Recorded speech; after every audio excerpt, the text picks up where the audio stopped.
ओम शांति 3/6/2026 प्रातः मुरली बापदादा मधुबन। परम शिक्षक शिव भगवान उवाच मीठे बच्चे बाबांक ठारू आशीर्वाद नेबाकु हेले सेवाधारी सुपुत्र संतान होई समस्तंकु सुख दिय काहाकु भी दुख दिय नाही। बाबा कहउछन्ति मीठे बच्चे बाबांक ठारू आशीर्वाद नेबाकु हेले सेवाधारी सुपुत्र संतान होई समस्तंकु सुख दिय काहाकु भी दुख दिय नाही। प्रश्न धर्मराजंकर दंडरू मुक्त हेबा पई केउ ईश्वरीय नियम गुड़िक उपरे ध्यान देबाकु हेबो? धर्मराजंकर दंडरू मुक्त हेबा पई केउ ईश्वरीय नियम गुड़िक उपरे ध्यान देबाकु हेबो? उत्तर केबे भी ईश्वरंक निकटरे प्रतिज्ञा करी तार अवज्ञा करिबा नाही, काहाकु भी दुख देबा नाही। जदि क्रोध करिबा, काहाकु विरक्त करिबा किंबा एभली कौनसी चालीचलन थिबो जहाद्वारा ईश्वरंकर ना बदनाम हेउथिबो, तेबे सेमानंकु बहुत दंड भोग करिबाकु पड़िबो। सेथिपाई एभली कौनसी कर्म करिबार नाही। मायार केते भी तोफान आसु, रोग बेमारी जोरसोर रे आसु, किंतु बुद्धि द्वारा भूल ठीक र निर्णय करी भूल कर्मरु सर्वदा दूरे रहिबाकु हेबो। गीत कौन आया मेरे मन के द्वारे सवेरे सवेरे। ओम शांति। किए कहिले ओम शांति? बाप एवं दादा अर्थात शिव बाबा एवं ब्रह्मा बाबा। यही निश्चयत पिलामानंको निश्चित रूपे थिबो जे आमर पारलौकिक पिता हेले परम पिता परमात्मा शिव एवं यही ब्रह्मा बाबा हेले सबु संतानंकर अलौकिक पिता। एहांकु ही प्रजापिता ब्रह्मा कुहाଯାଏ। प्रजापिता ब्रह्मांक व्यतीत एते संतान आउ काहार अछंती कि? पूर्वरु एते नथिले। जेवेठारु बेहदर पिता शिव बाबा यांक मध्यरे प्रवेश करिछंती, ये होइगले दादा अर्थात बड़ भाई। यही दादा निजे कहउछंती जे तुमको पारलौकिक पितांकर संपत्ति मिलुछि। नाती माने सर्वदा जेजे बापांकर संपत्तिर उत्तराधिकारी होई थांती। सेमानंकर बुद्धि जोग जेजे बापांक सहित रही थाए, काहेकि ना जेजे बापांकर संपत्तिर अधिकार मिली थाए। जेपरी राजा मानंक पाखरे जेउ पिलामाने जन्म नहीं थांती, सेमाने कुहंती एहा पूर्वज मानंकर संपत्ति। पूर्वज मानंकर संपत्ति उपरे सेमानंकर अधिकार तो निश्चित रहिछि। तुमे पिलामाने जानिछ जे आमे अविनाशी पितांक द्वारा सर्वोच्च संपत्ति स्वर्गर राजत्व प्राप्त करुछु। बाबा कहउछन्ति तुमे पिलामाने जानिछ जे आमे अविनाशी पितांक द्वारा सर्वोच्च संपत्ति स्वर्गर राजत्व प्राप्त करुछु। आमको सेही पिता पाठ पढ़ाउछन्ति। तुमे एबे सम्मुखरे बसिछ। सम्मुखरे बसिबार निशा बा खुशी मध्य पुरुषार्थर क्रम अनुसारे रही थाए। काहार काहार हृदय रे तो बहुत स्नेह रही थाए। मु एही साकार माता पितांक द्वारा सर्वोच्च भगवानंकर उत्तराधिकारी होइछि। अविनाशी पिता बहुत प्रेममय अटंती, जिए कि आमको राजत्व करिबार योग्य करुछन्ति। माया तो बिल्कुल ही अयोग्य करि देछि। काली बाबांक सहित साक्षात पाई जणे नव आगंतुक आसीथिले, किंतु सिए कौन किछि बुझुथिले कि? बाबा बुझाइथिले जे एमाने समस्ते ब्रह्मा कुमार अटंती। तुमे मध्य ब्रह्मांकर बा शिवंकर संतान अटन। सिए कहिले ताहा तो निश्चित, किंतु एक कथा केवल सुनिबार कहिदेले, किंतु मनरे विश्वास नथिला। तेणु हृदय स्पर्शी हेला नाही जे सतरे मु तांकर संतान। ଇଏ ବ୍ରହ୍ମା ମଧ୍ୟ ତାଙ୍କର ସନ୍ତାନ, ଯିଏକି ବାବାଙ୍କ ଠାରୁ ସମ୍ପତ୍ତି ନେଉଛନ୍ତି। ସେହିଭଳି ଏଠାରେ ମଧ୍ୟ କେତେକ ସନ୍ତାନ ଅଛନ୍ତି ଯେଉଁମାନଙ୍କ ବୁଦ୍ଧିରେ ବହୁତ କମ୍ ବିଶ୍ୱାସ ରହିଛି। ସେମାନଙ୍କ ପାଖରେ ସେଭଳି ଖୁସି, ସେହିଭଳି ଆତ୍ମିକ ଭାବ ଦେଖାଯାଉ ନାହିଁ। ନଚେତ୍ ମନ ଭିତରେ ବହୁତ ଖୁସିର ପାରଦ ଚଢ଼ି ରହିବା ଉଚିତ। ତାହା ଚେହେରାରେ ମଧ୍ୟ ଦେଖାଯାଇଥାଏ। ଏବେ ଆତ୍ମା ରୂପୀ ସଜନୀମାନଙ୍କର ଜ୍ଞାନର ଶୃଙ୍ଗାର ହେଉଛି। ତୁମେ ଜାଣିଛ, ଆମେ ସାଜନ ଶିବ ବାବାଙ୍କର ସଜନୀ ଅଟୁ। ଗୋଟିଏ କୃଷକ ଝିଅର କାହାଣୀ ରହିଛି। ଜଣେ ରାଜା କୃଷକର ଝିଅକୁ ନେଇ ଆସିଲେ, କିନ୍ତୁ ତାକୁ ରାଜା ଘରେ ଖୁସି ଲାଗିନଥିଲା। ତେଣୁ ସେହି ଝିଅକୁ ପୁନର୍ବାର ତାର ଗ୍ରାମରେ ଛାଡ଼ି ଦେଇ ଆସିଲେ। ରାଜା କହିଲେ, ତୁମେ ରାଜା ଘରେ ରହିବା ଯୋଗ୍ୟ ନୁହଁ। ଏଠାରେ ମଧ୍ୟ ବାବା ତୁମର ଶୃଙ୍ଗାର କରୁଛନ୍ତି, ଯାହାଦ୍ୱାରା ତୁମେ ଭବିଷ୍ୟତରେ ମହାରାଣୀ ହେବ। ଶ୍ରୀକୃଷ୍ଣଙ୍କ ପାଇଁ ମଧ୍ୟ କହୁଛନ୍ତି ଯେ କନ୍ୟାମାନଙ୍କୁ ଚୋରାଇ ଆଣିଥିଲେ ପାଟରାଣୀ କରିବା ପାଇଁ, କିନ୍ତୁ କିଛି ବି ବୁଝୁନାହାନ୍ତି। କାରଣ ଏଠାରେ ସମସ୍ତେ ହେଲେ ଧର୍ମଭ୍ରଷ୍ଟ। ଭାବୁଛନ୍ତି ଦୁନିଆ ତ ଏହିଭଳି ଚାଲି ଆସିଛି, ଏହା ସ୍ୱାଭାବିକ। ବହୁତ ଅଛନ୍ତି ଯେଉଁମାନେ ମନ୍ଦିର ଅଥବା ଧର୍ମସ୍ଥାନମାନଙ୍କୁ ଯାଆନ୍ତି ନାହିଁ, ନା ଶାସ୍ତ୍ର ଆଦୟକୁ ମାନିଥାନ୍ତି। ସରକାର ମଧ୍ୟ ଧର୍ମକୁ ମାନୁନାହାନ୍ତି। ଭାରତ କେଉଁ ଧର୍ମର ଥିଲା, ଏବେ କେଉଁ ଧର୍ମର ଅଛି, ବିଲକୁଲ କେହି ଜାଣିନାହାନ୍ତି। ଏବେ ତୁମେ ପିଲାମାନେ ଦୈବୀ କୁଳର ଅଟ। ଯେପରି ସେମାନେ ଖ୍ରୀଷ୍ଟିଆନ କୁଳର ଅଟନ୍ତି, ସେହିପରି ତୁମେ ବ୍ରାହ୍ମଣ କୁଳର ଅଟ। ବାବା କହୁଛନ୍ତି, ପ୍ରଥମେ ପିଲାମାନଙ୍କୁ ପତିତ ଶୂଦ୍ରରୁ ବ୍ରାହ୍ମଣ କରୁଛି। ପବିତ୍ର ହେବା କ୍ଷଣି ତୁମେ 21 ଜନ୍ମ ପାଇଁ ଦୈବୀ ସମ୍ପ୍ରଦାୟର ହୋଇଯିବ, ଦୈବୀ କୋଳକୁ ଚାଲିଯିବ। ପୂର୍ବରୁ ଆସୁରୀ କୋଳରେ ଥିଲ। ଆସୁରୀ କୋଳରୁ ଏବେ ତୁମେ ଈଶ୍ୱରୀୟ କୋଳକୁ ଆସିଛ। ଗୋଟିଏ ପିତାର ସନ୍ତାନ ଭାଇ ଭଉଣୀ ଅଟ। ଏହା ମଧ୍ୟ ଆଶ୍ଚର୍ଯ୍ୟ ଅଟେ। ତୁମେ ସମସ୍ତେ କହୁଛ ଆମେ ବ୍ରାହ୍ମଣ କୁଳର ଅଟୁ। ଆମକୁ ତ ଶ୍ରୀମତ ପାଳନ କରିବାର ଅଛି, ସମସ୍ତଙ୍କୁ ସୁଖ ଦେବାର ଅଛି, ରାସ୍ତା ଦେଖାଇବାର ଅଛି। ଦୁନିଆରେ କେହି ବି ନାହାନ୍ତି ଯିଏକି କହିପାରିବ ଯେ ବେହଦ ପିତାଙ୍କ ଠାରୁ ବେହଦର ସମ୍ପତ୍ତି କିପରି ନିଆଯାଇଥାଏ। ତୁମକୁ ବେହଦର ପିତା ମିଳିଛନ୍ତି, ତୁମେମାନେ ହିଁ ତାଙ୍କର ସନ୍ତାନ ହୋଇଛ।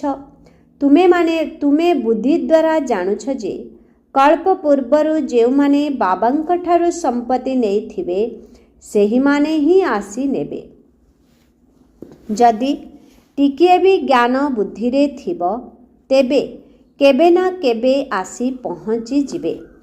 ଆସିବେ ତ କିଛି ନା କିଛି ନେବା ପାଇଁ ନା। ତୁମେ ମଧ୍ୟ କ୍ରମ ଅନୁସାରେ ଜାଣିଛ। ଆଜି ପବିତ୍ର ହେବା ପାଇଁ ଆସିଛନ୍ତି, କାଲି ପୁଣି ପତିତ ହୋଇଯାଉଛନ୍ତି। ଖରାପ ସଙ୍ଗରେ ଆସି ଭୁଲି ଯାଉଛନ୍ତି ଯେ ବାବାଙ୍କର ହେବା ପରେ ପୁଣି ଯଦି ବାବାଙ୍କୁ ଛାଡ଼ିଦେଲୁ, ତେବେ ବହୁତ ପାପାତ୍ମା ହୋଇଯିବୁ। ଯେପରି କେହି ଯଦି କାହାକୁ ହତ୍ୟା କରିଥାନ୍ତି, ତେବେ ପାପ ଲାଗିଥାଏ। ସେହି ପାପ ମଧ୍ୟ ଅଳ୍ପ। କିନ୍ତୁ ଏଠାରେ ଯେଉଁମାନେ ବାବାଙ୍କର ହେବା ପରେ ପୁଣି ଛାଡ଼ପତ୍ର ଦେଇ ଦେଉଛନ୍ତି, ପ୍ରତିଜ୍ଞା କରି ପୁଣି ବିକାରୀ ହୋଇଯାଉଛନ୍ତି, ତେବେ ତାଙ୍କୁ ବହୁତ ପାପ ଲାଗିଯାଉଛି। ଅଜ୍ଞାନ ସମୟରେ ଏତେ ପାପ ଲାଗିନଥାଏ ଯେତେ ଜ୍ଞାନରେ ଆସିବା ପରେ ଲାଗିଥାଏ। ଅଜ୍ଞାନୀ ସମୟରେ ତ ମନୁଷ୍ୟମାନଙ୍କ ଭିତରେ କ୍ରୋଧ ସ୍ୱାଭାବିକ ଭାବେ ଥାଏ। ଏଠାରେ ଯଦି ତୁମେ କାହା ଉପରେ କ୍ରୋଧ କଲ, ତେବେ ଦଣ୍ଡ 100 ଗୁଣା ହୋଇଯାଇଥାଏ।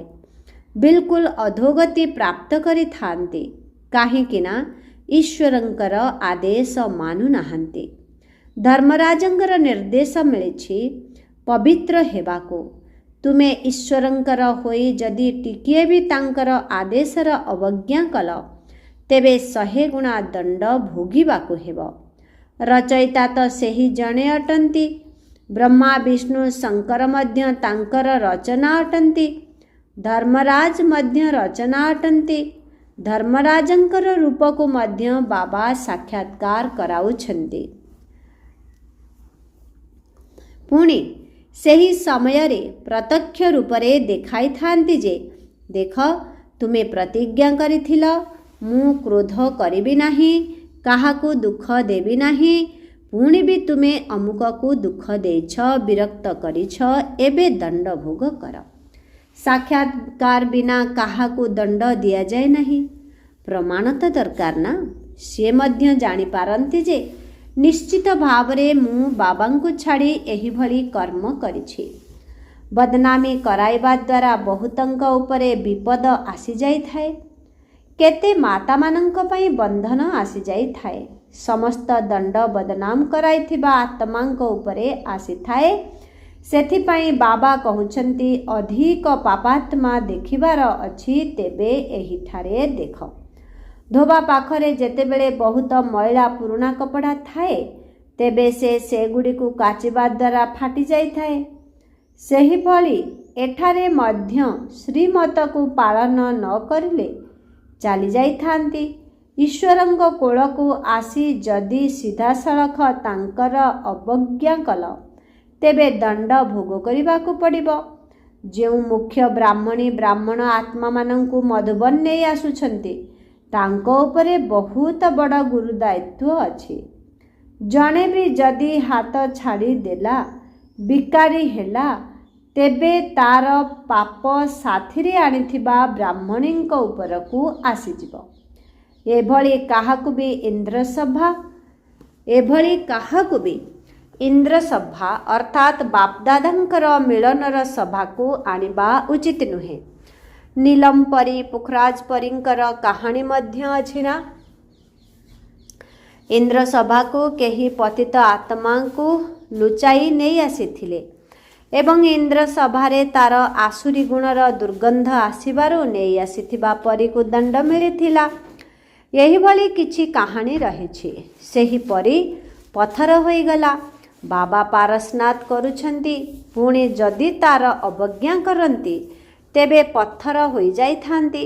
राजत्व प्राप्त करिवार सौभाग्य हराई देई थांती। धरिनिय केही गरीब पिला राजांकर कोलकु जाई जदि अयोग्य होई जाए आउ राजा ताकु त्याग करि दियंती तेबे अवस्था कौन हेबो। पुणी जेउ कांगाल थिला सेही कांगाल होइजिबो। एठारे मध्य सेही परी आहुरी बहुत दुखर अनुभव हेबो। सेथिपाई बाबा कहउछन्ति केबे भी कौनसी अवज्ञा कर नाही। बाबा हेले साधारण सेथिपाई शिव बाबांको भूली साकार आड़को बुद्धि आसी जाउछि।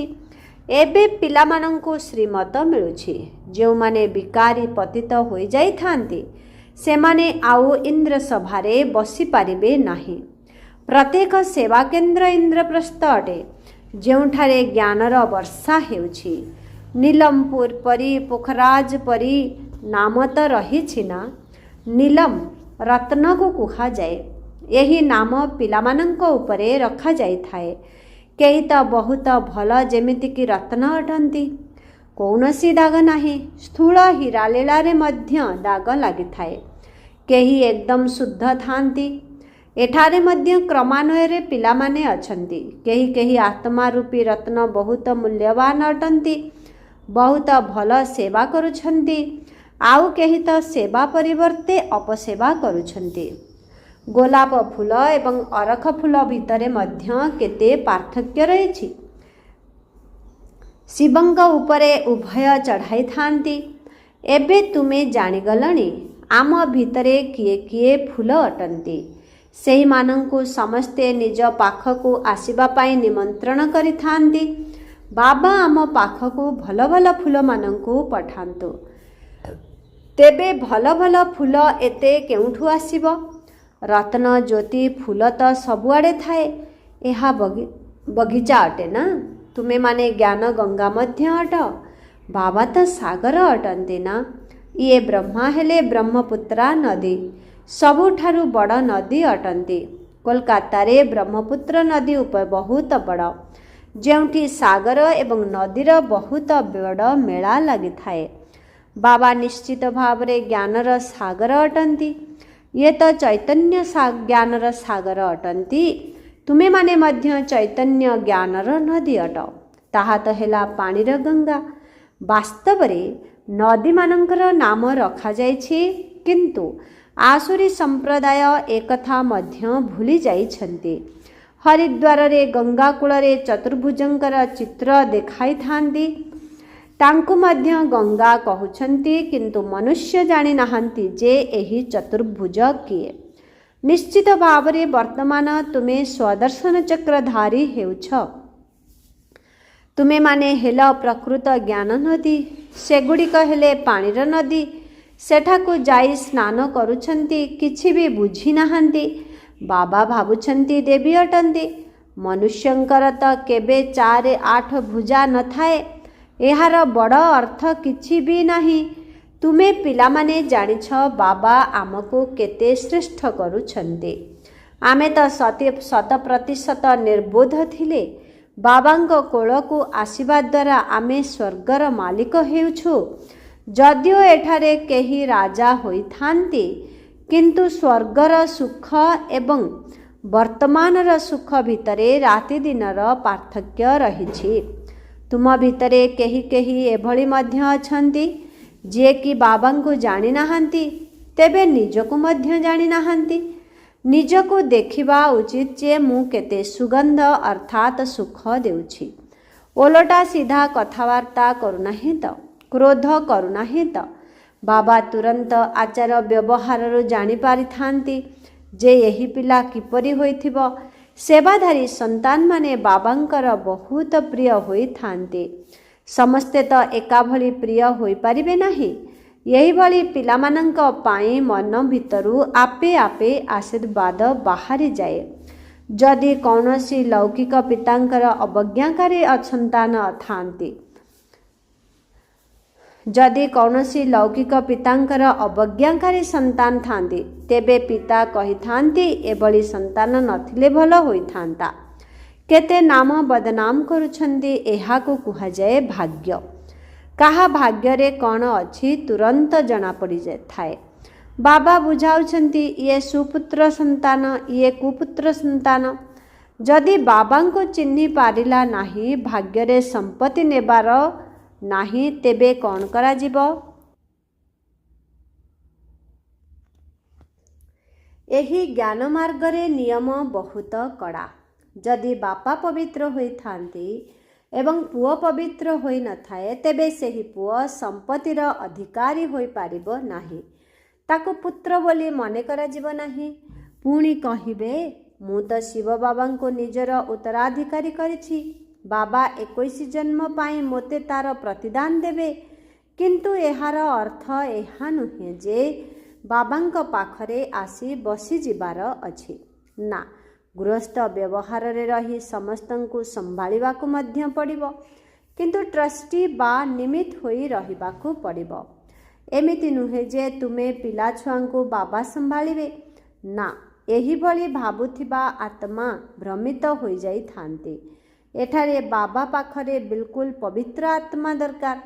अपवित्र केही भी बसी पारिबे नाही, नचेत पत्थर बुद्धि होई जिबे। बाबा कौनसी अभिशाप देउनाहांती। एहा तो एक नियम। बाबा कहउछन्ति सावधान मध्य रहिबाकु हेबो। कर्मेंद्रिय गुड़िक द्वारा जदि कौनसी पापकर्म कल, तेबे बहुत दंड भोगिब। बहुत उच्च लक्ष्य। जदि बाबांकर संतान हुई, तेबे जदि बाबांकर संतान हेल, तेबे सबु विकार रूपी रोग बाहरिब।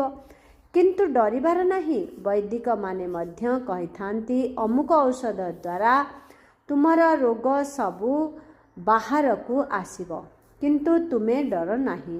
बाबा निजे कहउछन्ति तुमे जदि बाबांकर हेबो, जेते माया रावण तुमको बहुत हैरान करिब, बहुत विघ्न पकाइब।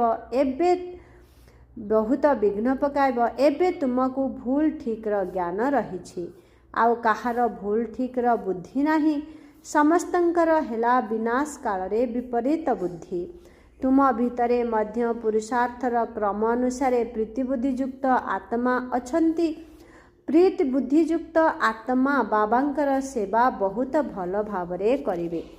अच्छा, मिठे मिठे शिखिला दिए संतान मानक प्रति माता पिता बाप दादांकर मधुर स्नेह संपन्न शुभेच्छा एवं सुप्रभात। आत्मिक पितांकर आत्मिक संतान मानंकु नमस्ते। आत्मिक संतान मानंकर आत्मिक पितांकु ओम शांति, गुड मॉर्निंग, नमस्ते नमस्ते नमस्ते। ओम शांति। धारणा पाई मुख्य सार 1 नंबर, ईश्वरीय संतान होई टिके भी तांकर आज्ञा अवज्ञा करिबार नाही। यही कर्मेंद्रिय मानक द्वारा कौनसी कुकर्म करिबार नाही। ओलोटा सीधा कथबार्ता मध्य करिबार नाही। सुपुत्र होई बाबांकर आशीर्वाद नेबार अछि। 2 नंबर, ट्रस्टी अर्थात निमित्त होई निजर गृहस्थ व्यवहार को संभाळिबाकू हेब। ज्ञान मार्गर जो नियम मान रही सेही अनुसारे पूरा पूरा चलिबाकू हेब। ठीक एवं भूल को बुझी माया ठारू सावधान रहिबाकू हेब। वरदान, व्याकुलित एवं तुषार्त आत्मा मानकर तृषा निवारण करुथिबा सर्व संपत्ति रे संपन्न भव। जेपरी सागर रे लहड़ी रे बुड़ी जाउथिबा आत्मा कुटाखिय को मध्य सहारा करिथाए, सेहीपरि जदि दुखर गोटिए लहड़ी बा ढेउ आसीगला देखिब अनेक सुख शांतिर भिखारी आत्मा माने व्याकुलित अवस्था तुम पाखकू आसिबे। यही भली तृषार्त आत्मा मानकर तृषा निवारण करिबा पाई निजकू अतीन्द्रिय सुखरे बा सर्वशक्ति रे सर्वसंपत्ति रे भरपूर कर। सर्वसंपत्ति एते जमा हेउ जहा द्वारा तुमर स्थिति मध्य कायम रहिब एवं अन्य आत्मा मानंकु मध्य भरपूर करि पारिब।